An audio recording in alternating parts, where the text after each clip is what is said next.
Teguh akan selalu teguh. Apapun rintangan yang dihadapinya, dia selalu teguh. Beban seberat apapun akan dilaluinya, karena dia teguh.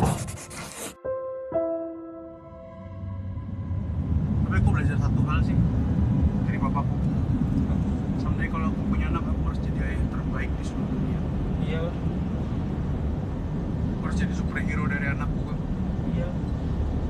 Wajib. Ada satu cuplikan pas kita lagi di mobil terus curhat gitu kan. Oh iya, nggak sengaja itu kan. Nggak sengaja kan. Nah, kita nggak akan dulu ngebahas langsung ke intinya gitu ya. Kita pengen tahu kenapa sih bisa sampai curhat itu. Bukan kayak gimana. Kenapa bisa sampai berbicara seperti itu? Kondisinya seperti apa? Jadi waktu itu kan lagi, aku tuh lupa ngobrolin apa. Pokoknya konteksnya tentang keluarga. Oh, kita lagi ngomongin sebuah film yang memang pemeran utamanya adalah seorang ayah yang sangat penting untuk keluarga, peran seorang ayah. Nah, aku cerita gitu ke Kang Arif kalau aku nggak yang lain nangis, tapi aku nggak. Semua sebelahku nangis, siapapun yang ada di bioskop itu mungkin menangis lihat itu, tapi aku nggak. Orang bertanya kenapa, orang ngira mungkin aku nggak punya hati atau nggak deket sama keluarga gimana gitu. Tapi jawabannya cuma satu, aku nggak pernah ngerasain hal itu. Mereka mungkin relate sama ceritanya yang memiliki ayah yang sebegitu superhero-nya, sebegitu baiknya, sebegitu panutannya untuk anak-anaknya, tapi aku nggak pernah. Makanya bisa terjadinya gitu, kita lagi ngomongin film itu gitu. Aku nggak pernah punya perasaan gimana sih rasanya. Aku nggak tahu gimana, kenapa emang enak ya rasanya, aku nggak pernah tahu. Kenapa bisa sampai nggak tahu sih? Itu masalah yang nggak harus dibongkar secara detail lah. Pada intinya aku nggak pernah tahu gimana rasanya disayang atau dibesarkan oleh seorang ayah secara langsung. Sampai dimana aku besar itu kasarnya aku besar di jalanan, belajar dari kesalahan, belajar dari kesenangan yang ada di jalanan. Aku besar sendiri, belajar sendiri dari apapun yang aku lihat. Ketika aku pulang bawa masalah, aku nggak tahu harus sharing ke siapa, karena aku tahu di rumah hanya ada mama, hanya ada nenek, dan mereka nggak bisa untuk aku sharing hal-hal yang keras seperti itu. Tapi dari hal-hal yang begitu ya, Tuhan nempa aku akhirnya menyadari kalau Tuhan tuh menempa aku tuh luar biasa dari kecil sampai aku besar. Semuanya aku belajar sendiri. Rasanya hidup, kecewaan, sakit hati, terus keberuntungan, mukjizat Tuhan, semuanya aku rasain. Tapi ketika aku ada masalah, aku nggak tahu harus curhat ke siapa. Sampai ada satu titik di mana kok aku lihat mereka, teman-temanku happy sama ayahnya. Ketika mereka kebingungan di sekolah, mereka bisa lari ke ayahnya, pengen tahu, cari solusinya. Aku nggak punya. Sampai akhirnya aku cuma bisa berhayal,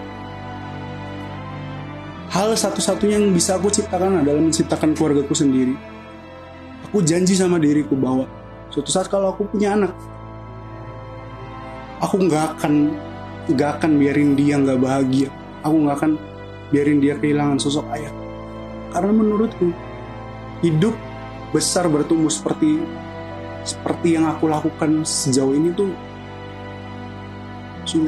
sulitnya sakit gitu. Sakitnya lu bayangin, lu bisa nggak sih lu iri sama temen lu sendiri yang kalau pulang sekolah dari TK loh, dia sama ayahnya dijemput, dia lari digendong, dipeluk. Gua nggak ada, nenek gua yang jemput, kakek gua yang jemput, nyokap yang jemput. Tapi hal itu bukan berarti gua membenci, enggak. Ayahku tetap jadi ayahku, nggak ada mantan orang tua, nggak ada. Yang pasti apapun yang aku jalani nanti ke depannya, itu untuk apa-apa yang akan aku bangun, termasuk keluarga. Yang tujuannya adalah aku ingin bahagiain anakku suatu saat. Anakku nggak boleh ngerasain hal-hal seperti ini. Kurang lebih sih gitu sih. Berarti kan seolah-olah bingung nih kita mau cerita kemana gitu kan.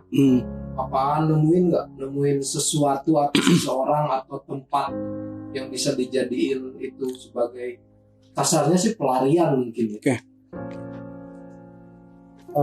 Plus minus aku semuanya belajar sendirian. Satu-satunya hal yang bisa aku jadikan pelarian ketika tumbuh dewasa ya, kalau nggak teman, ayahnya teman. Aku dengar sering banget deket sama ayahnya sahabat-sahabatku waktu kecil, karena aku nggak pernah ngerasain dan aku pengen tahu rasanya gimana gitu. Aku sering sharing.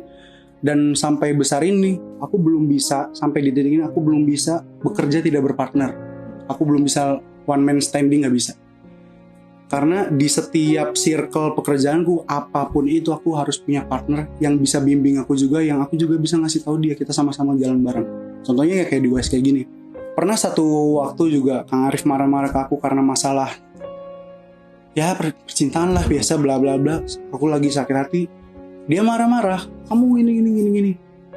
Tapi aku cuma bilang, aku gak punya siapa-siapa lagi. Aku cuma punya kalian. Aku cuma punya kalian yang bisa aku andelin. Sakit hatiku, senengku, aku cuma punya kalian yang bisa aku ceritain.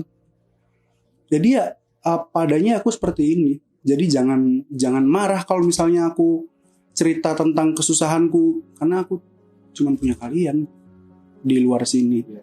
Pesan yang kamu pengen sampaikan sama teman-teman yang nonton. Nah, hidup tuh, ini buat teman-teman ya semua. Kalau aku bisa bilang ke mereka semua bahwa hidup tuh tentang bertumbuh. Proses pendewasaan tuh pasti ada. Kita nggak selamanya bergantung dengan orang tua. Nanti orang tua akan bergantung dengan kita juga. Jadi nikmatilah waktu kalian, apalagi dengan ayah yang memperjuangkan kamu dari kecil, apapun itu kamu pasti diperjuangkan. Karena aku tahu dari teman-temanku, mereka belain anaknya luar biasa, sayang banget sama anaknya. Jadi nikmatilah waktu selagi mereka masih ada.